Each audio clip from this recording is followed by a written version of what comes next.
Whack-a-mole. Whack-a-mole. Whack-a-mole number 200. 200 of these. Now this whack-a-mole is special because we're having a party at the world headquarters here.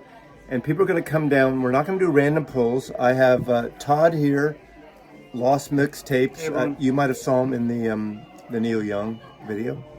And we're going to talk about music, and people may come down and join us. We have a plethora of, is that the right word? Plethora? A plethora of people Esteemed upstairs. So just walk around, pull some records, we'll talk about it. It's not random, you can look at them. For instance, okay, the Crusaders. The Crusaders, the Jazz Crusaders, and then they became the Crusaders. They became sort of a funk, soulful outfit on ABC Records. I used to sell their records. In fact, the record that I sold and promoted when I worked for ABC, it was after it came out, but was this record. And it's kind of funky, soulful. It's not pure jazz at all. What, Joe Sample is on it? Who are the people on it? I forgot.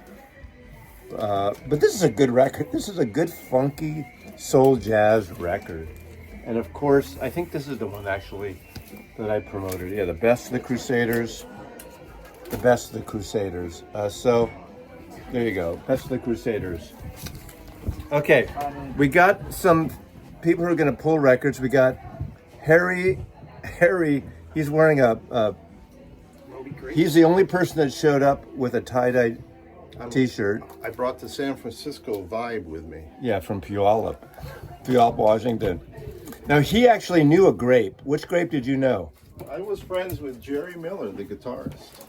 Jerry lived like 15 minutes away from me, and he used to play every Tuesday night at various bars around town. So you got to see Jerry, and the nicest guy you ever want to So meet. toast to Jerry Miller. And go to my channel. I did an hour-long interview with him 2 years. Before he died or after he died? Yeah, before. Did he ever? I got a question for you. Did you ever talk to him about Matthew Katz? I did, and he tells it like it is too. Yeah. Fuck that cocksucker. Yeah. But he did say Matthew did one good thing for him. When his guitar got stolen in San Francisco, somebody broke in the car and stole it.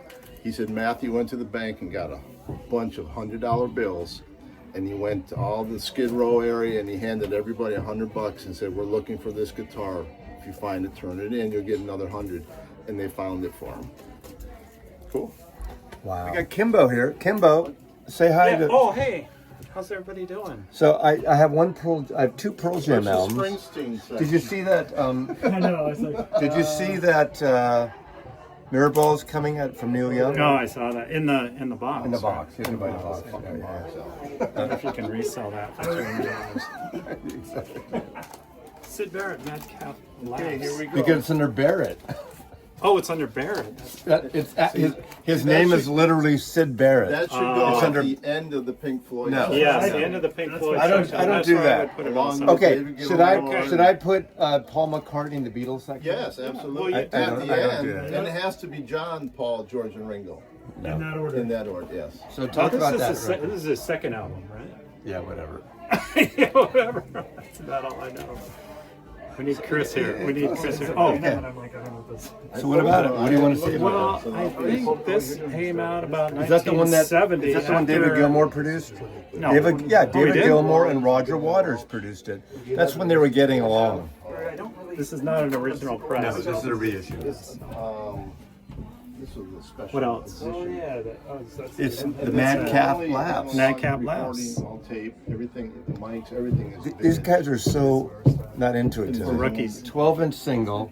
The biggest blow. This is My Way. This is basically Sid Vicious doing My Way. And The Biggest Blow, a punk pair by Ronnie Briggs. But My Way, you know the Sinatra song? Wow. When I bought the record at Easy Street, you got a free Wet Leg poster. Nice. Right? You saw them. Now, what, saw it. It was a great- do a it was a review. great- Do a review. It was a great show. I was really shocked. They really know how to put on a good show. So, That's it? yes. We Definitely go see them if they come to your town. Wet Leg. Great record, great band, tight Horrible name. guitar. Horrible name. Horrible name, but yes. All right, let's talk about the Sadies. Yeah, let's talk I don't about really Sadies. know. I don't really know the Sadies individually. Good I know stuff. them as a band that plays with Canadian band. Nico Case a lot, who I absolutely love, and I'm excited about our new record. And the Sadies, I believe, are probably on it. They usually are. Some numbers. Is that the one? Let me see which one. This is my favorite. Darker Circles. with That's their my picture. favorite. There's more there too. Favorite colors? I don't know. I'm curious about these. The recent one is Canadian band.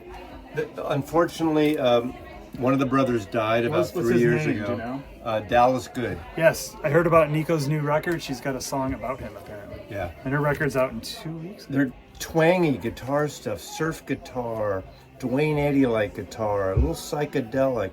Yeah, they're very real psychedelic. They're so good. I saw them at the Sunset Grill and the Sunset Sunset Tavern. Tavern. Excuse me, Sunset Tavern and the what's the other? Yeah, this one gets a little What's the other? psychedelic. Yeah, that's a good psychedelic. What's What's the other club on in Ballard? Tractor Tavern. Tractor. Saw them there a few times. Excellent.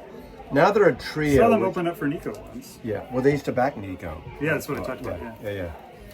I like them. I don't.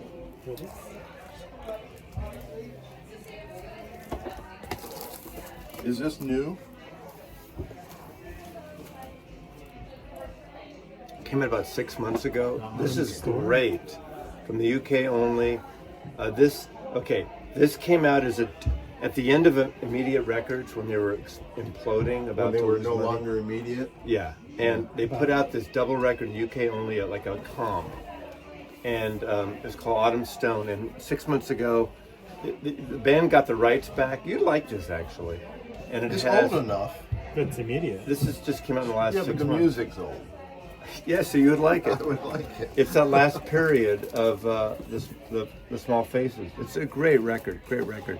Yeah, totally. Autumn Stone. It's an expanded comp, remastered, all that bullshit to talk about. Kenny Jones, the surviving member, worked on this Small band. Faces. Small Faces. Great record. Highly recommended. I don't even. I've never even seen this. Okay, that's Phil Lesh.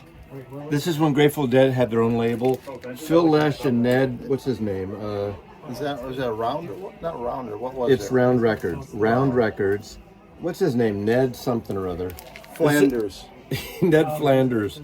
This is like electronic, avant-garde, experimental noise, music. It's a weird-ass record. It's kind of a cool record, but it's a weird-ass record.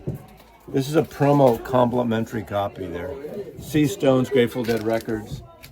That's it. We got Coffee Julie here. Coffee Julie. Hello. Coffee Hi, Julie. everyone. It's Pick- been a while. Pick a record, Coffee Julie. Pick some music. Mwah. Pick some music. Ella Fitzgerald. I'm gonna just like keep you company until these wankers Let's do an pick auction. some music. Let's do an auction. This is a record that everyone needs in their collection. It's an amazing record. Ellen Berlin with a great version of Mac the Knife and How High the Moon. Incredible live record, Berlin, early 60s. Great record. This is a record that nobody needs in their collection. I love this. Oh, it's horrible. Okay. When Liz Phair, she put out 3 really killer records in a row. And then she goes to put Capitol out and this- commercial. But look at that cover I photograph. mean, the cover's great, and so is the back, but the elements. You know, the record holds up. She paid for single mom. She paid for a kid. It's not as good as So the it's first a charity 3. case? Yeah, it's not as good as the first 3. I agree with that. Famous show by the Cockroaches. Macombo 77. Yeah, they were billed as the Cockroaches as a secret show for the Rolling Stones. So how This is this is a great set. I have. how is this. that different than the Love You Live? Is that the Go like this. This is only the one. Love You Live is not only that show. Love You Live was I thought just the album counted. No, it's not. I don't know. I defer to Mazzy. I make it as I go along. If I'm not right, don't sue me. So I just want to say about Carly Simon. I just love the photography of this album. Norman Seeff. I mean, how incredible is this and how beautiful. But then not only that, but this. Oh, I just think It's that's like Sabrina gorgeous. Carpenter album. I just think it's really pretty. But I chose this because of the best of because it has You're So Vain. So I want to know, Maslov, what do you know about You're So Vain and Mick Jagger? He sings on the last verse, I guess. Yeah. And supposedly it's about Warren Beatty, but who knows? You don't think it has anything to do with Mick Jagger? I don't think so. I don't. Who knows? But Mick Jagger sings on it. Just kidding. I know. So I was trying to stump him, but I don't know. Not yet. I'm just making it up. I don't know. No, you're right though. I don't know. Hey, we're celebrating Maslov's birthday 3 weeks late. 3 weeks later, exactly. But we're all together and it's It's fun. a birthday month. Birthday. We're No, almost he's out of like at the Virgo. end of We're August. almost out of Virgo. Ooh, it's Libra season. I don't know what that means, but Just kidding. Okay, anyway, enjoy the artwork, the photography. anticipation. I just love that photo of her. It's beautiful. Yeah. Rick Rubin Productions. Okay, I Johnny did my Cash. part. I did my part. Where's our joints? This one has They're both Rusty good. Cage. Coffee Dave. Coffee Dave. That's Coffee Dave. Coffee Dave. Yes. Coffee Dave hasn't been here in a while, has he?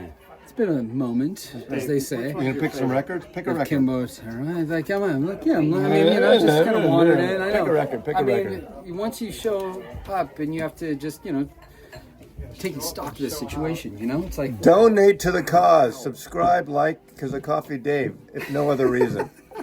And donate. beer in hand Did it- tonight. Yes, You want to come in and say hello? Okay. I'm looking.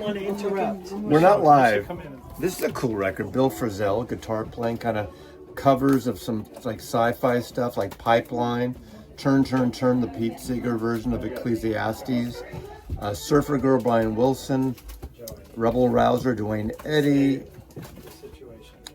Tired of Waiting for You, Ray Davis or the Kinks. This is a cool record. Check this out. This is a music on vinyl reissue of the Columbia CD, which I have. Really great, cool record. Oh yeah, Michelle, come here. This is Michelle. She's like a little shy. You like Leonard Cohen, right? Yeah. Yeah, Leonard Cohen. This is the record he did as he was dying. I want it dark. You want it darker. Yeah. His cantor sings on this record. Okay. Thank you, sweetie. Thank you. Thank you, Michelle. Cheers. This is the record. I saw one of Wilco's first shows at People's Bar and Grill in Ames, Iowa. Was always a fan. The documentary looped. I'm talking to you or them. The documentary, actually, the I Am Trying to Break Your Heart is really what solidified the fact that I was going to be a huge Wilco fan. And this is my favorite Wilco record, aside from the live box set, which was this era. This was released in 2004, but it was still very heavy on my playlist in 2006 when my son was born, who was then not named Ghost. My son's name is Wilco Lennon Ballstadt. So this is kind of the era of Wilco that inspired me to name a kid after the band. His son's name is Wilco. How cool is that? His son's right? name is Wilco? Wilco Lennon. Oh my god. Yep. So yeah, this, to me, like, this was the pinnacle of the current lineup with Nels Klein and Glenn, Coach on the drums, Pat, like, Those clients are beautiful. on this one? That's all Tweety doing the guitar. Damn you. Leave him. He's cool. You shouldn't name your kid. We saw shortly after this, we saw, or I guess shortly after my son was born, we saw Wilco on a Prairie Home Companion. And afterwards, we were talking to Garrison Keeler, and Wilco came out. And I showed Jeff Tweedy a photo on my old Nextel phone of my son Wilco, and said we named him Wilco. And he was a little mad. I think he didn't like the pressure, but they proceeded to send a ton of awesome free, like the bibs, the onesies, all kinds of stuff. They sent us to keep Wilco in Wilco merch. So anyway, still a great band. Still my favorite Wilco album. Michelle. That's what's happening. This is Michelle. Michelle's photographer that photographed Angel Street and Native Heart. Talk about these photographs for Tony Williams. Oh my God. It's been so long ago. It's hard to. Louder. It was at the Fitzgerald. It's hard to. They're very emotional for me, so it's very hard to. You knew Tony for a long time. Yes, I did. We were good friends, and I was doing a certain kind of work at the time.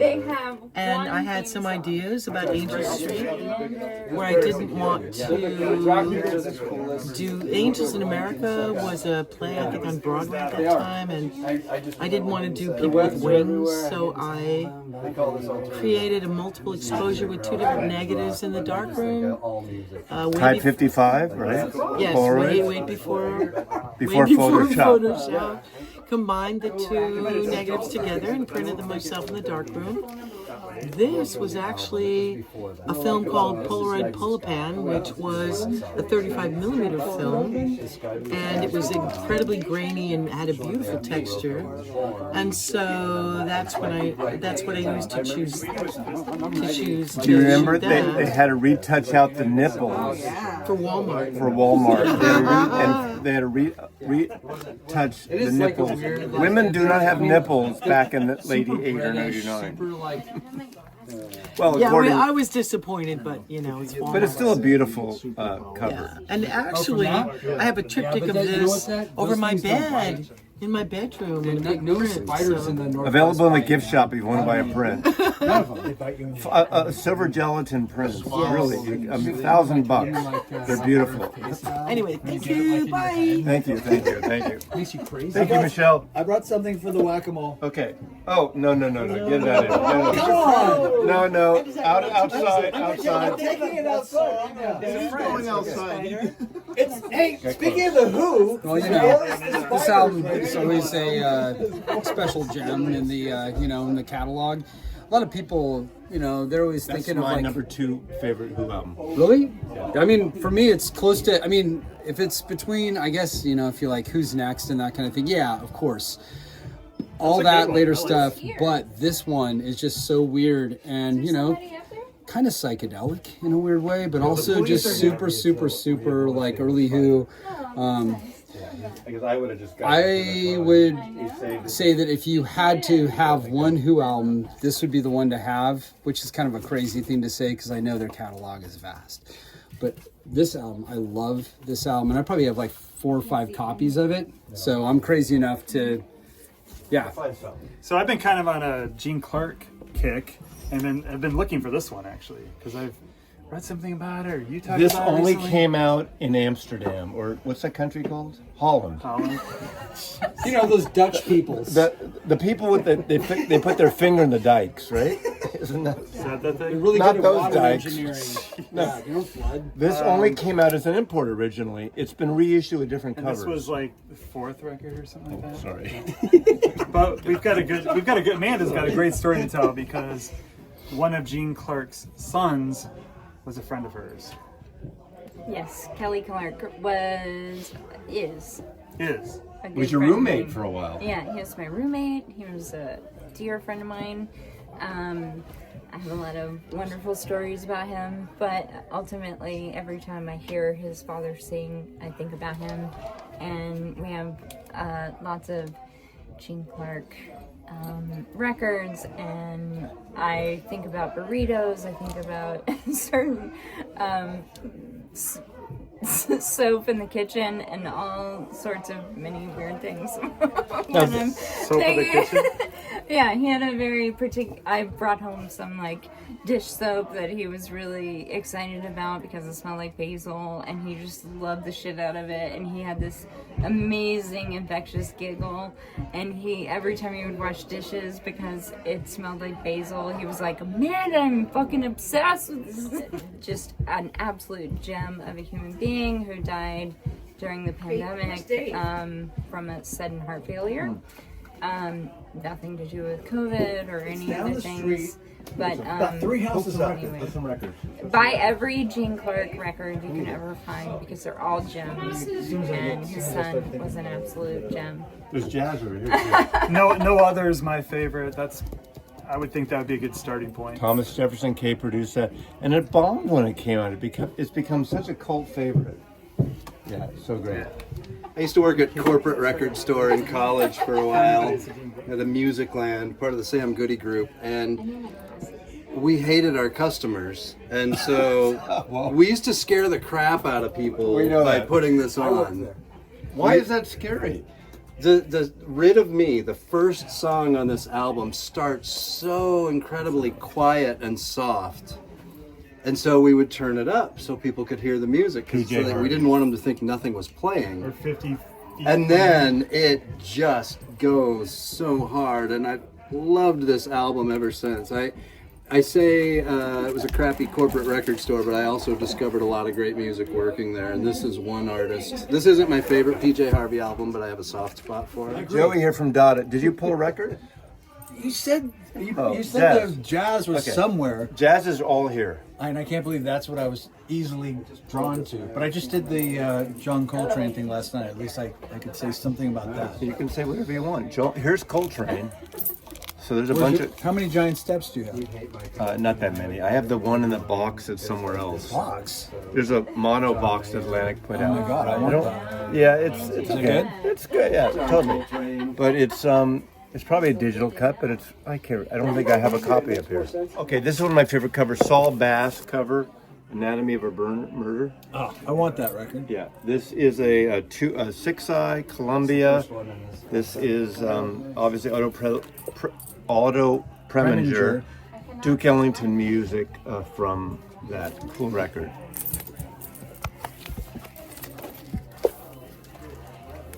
What was the hardest whack-a-mole when you just pulled it out and you just went, I can't do this? You know, here's the thing. I've said this before. It's the pivot. The pivot. If you don't know the music, you talk about when you bought the record, or you talk about the cover art. You can pivot. It's literally like a mind game. It's also known as autobiographical. Yeah, and I talk about when I was back in my day riding my bicycle in Golden Gate Park. I saw Duke Ellington and What kind of bike and are we Billy talking Stram. Are we talking about a Stingray? I never had a Stingray. Oh my God! You didn't have the banana seat Stingray? I never had a Stingray. I thought I knew you. I knew you. Stingray. I don't own this album. I pulled this one because in your rock section, this was the very first album alphabetically. What a great song to start off with. Talk about this one, Mazzy. Okay, Waterloo. ABBA was the band that won the Eurovision Songwriting Contest whatever year. And the song they won it was Waterloo.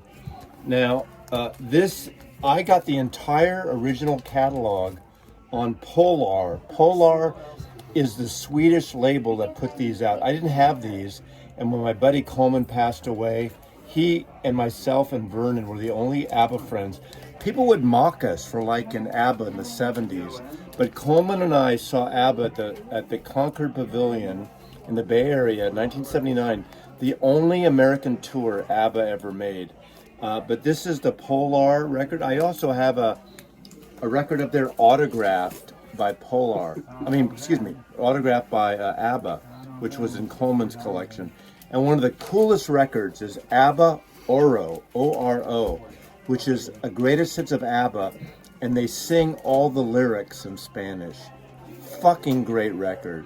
Find it. Thank you. Imagine, what year is this at, Mazzy? 74? 74. Imagine 50 years from 10 74, years. 74, yeah. Imagine 40 years from now, someone pulling a record by Carrie Underwood and having everyone watching know the artist. Maybe 51 years ago that record came out. And I remember I had a friend of my girlfriend, a friend of my girlfriend was going to Oxford University. And in 1978, I went and visited her from London, and I got a tour of Oxford. And she wanted to go see the ABBA movie. The ABBA movie had just opened there before it came to the U.S. So we went to see the ABBA movie, and she fucking hated it. I loved it. She didn't get it at all. And it's a kitsch. It's them in Australia. It's got this phony interviewer, radio guy that's trying to get the interview with ABBA throughout the entire hour and a half. Finally, at the end, he ends up in an elevator with ABBA. I don't know how long it's been since I've talked about David Dondero, but that you worked at. I'm always happy to talk about David Dondero. Yeah, I met her. A good old then, friend of mine, when Pensacola, I was 19, Florida. I had the We picture in claim my him. pocket. That's And where I'm then from. we opened for her. And Later, this saw that record, picture Simple on Love, Instagram. is especially dear to me because I worked on the cover art. So, Very cool. you know, That's not fair. Come on, man. I'm putting my records back. I don't have anything like that. That's bad. He was quoted by NPR to be one of America's most amazing living songwriters. How many times has NPR said that, though? Really? I don't know. I'm sorry. But I know that they said it about him. And that's all that matters to me because he is a person that I know. Oh, exactly. And There is a chapel in Texas called the Rothko Chapel, and there is a beautiful song on this record that is dedicated to the Rothko Chapel, and it's simple beauty. And if that isn't enough to make you buy this record, I don't know what could possibly engage you. So, go find the song, go find the record. David Dondero, Simple Love. David Dondero in general, he's a beauty of a songwriter. see that right there? Yeah! A man once said, "It's the music, stupid." This is all that and more. Forget about don't test hi-fis with this, or do, if you're me. But this is the one. No, but I got this. I don't have the greatest hits. Okay, but this is close. Part of the reason why I became a musician is because of the haircuts these guys had. I wanted those haircuts. They're a little too clean cut in that. The best of the animals, where they're all like lying on the ground. It's the coolest haircuts in the world when you're 7 years old or whatever. And then this, come on. You know the record. Now that is. I have this one. That's Spain, the Spanish right? cover. Yeah, I've got this one. But you know where who issued that? Who reissued that? The only place you could get this was Urban Outfitters. I knew there was an They O. sold this version, and it goes for like $100. I think Kimbo bought one. I bought two of them with Coleman, and it's like they banned the bump zipper cover for this disgusting cover. Can you imagine that? I love this cover. I know, but it's. I mean, that's more disgusting. How than many a zipper. how many zipper covers do you have? I have like 7 zipper I have a covers. couple. Just because I thought they were like something to buy. Well, they were. They had a zipper. You thought they would be rare. They're not rare, but they're still cool. They had a zipper. Velcro wasn't invented yet. Or what? It was just in this. It was only for spacemen. Doesn't Robert Frank do some of the photographs and the postcards and that? I'm not sure, but I love this record. Come on, this is my record. That is their drug-induced, one of many drug-induced. It's like, records. what? But that was a biggie in terms of druggy record. It's so great. This is part of why I'm a musician, which some people might go, "Oh my God." This is a fantastic I album. love. Did Dave Way mix that? Love Fiona Apple. You see Dave I like Way? that last one quite a bit. Dave Way, Slater the guy who produced. mixes 7-horse, Dave Way, the guy who mixes 7-horse, he's got 2 gold records. I just grabbed this. Great record. I'm personally a fan of Lyle Lovett and his large band. Yes! But wondering where you're I going grabbed with this because it's closest to the era when I met him. He was the first celebrity that I met, Lyle Lovett. I had a friend who Tall. worked. You're Very tall. t- You I'm two are tall. tall. Yeah, he had taller hair than I got me. 2 tall dudes right here. Look at these guys. A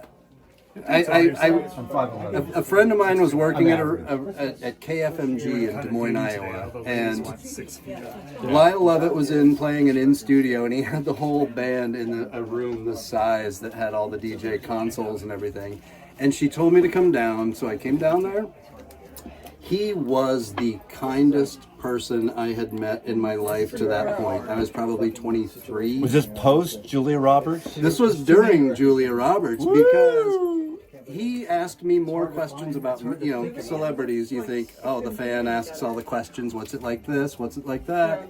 He was so interested in what I did. I was a news photojournalist at the time.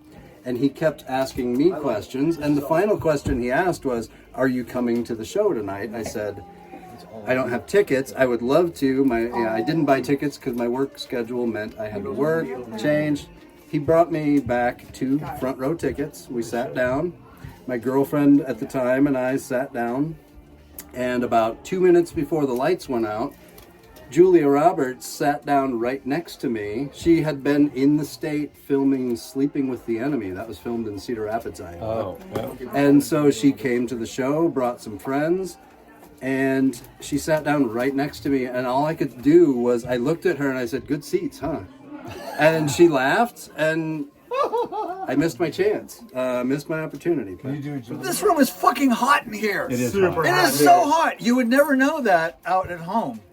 And there are a shit ton of fucking records in here. I mean, I love records. It's 75 degrees out in Seattle right now. And it's And we're 98 in downstairs. here. Yeah, It's hot in here. But I mean, there's so many records in here. So what's your Did point? you know that? Yeah, there's about 7,000 records in here. It's like you're all like, go pick a record, and it's like, it's hard. It's mind numbing. It's awesome. But that's the enjoyment of it, right? It's true. I want it. I'm not saying I don't want it. I love it. Okay. Oh, Todd has something. Oh, I just Todd, got go. my favorite band, or my favorite record by my favorite band, R.E.M. Licensed Pageant. Changed everything for me, and it's kind of like a mood elevator. Put it on today, side 1 especially. It's kind of very relevant for these times too. Scout Niblet is a favorite of Mazzy and I. She is not currently playing, but she is amazing. And if you ever see any of her records, I suggest you pick them up because she was avant-garde and weird and amazing and performance art and Folky, post-punk, and Yes. she's a professional astrologer in Portland, Oregon. absolutely. And she's from England. She's absolutely She's English. wonderful and such an amazing person, and I just have to share all of her She did stuff with Bonnie Prince Billy and I forgot who else. She's great. She's Scout Niblet. obtuse. Listen to her, cherish her. She's great. She's amazing. She's before her time. People still don't understand her. Check her out. Anyway, it's the 200th Her records are Whack-A-Mole, rare. and 200 Whack-A-Mole. Come on. 200.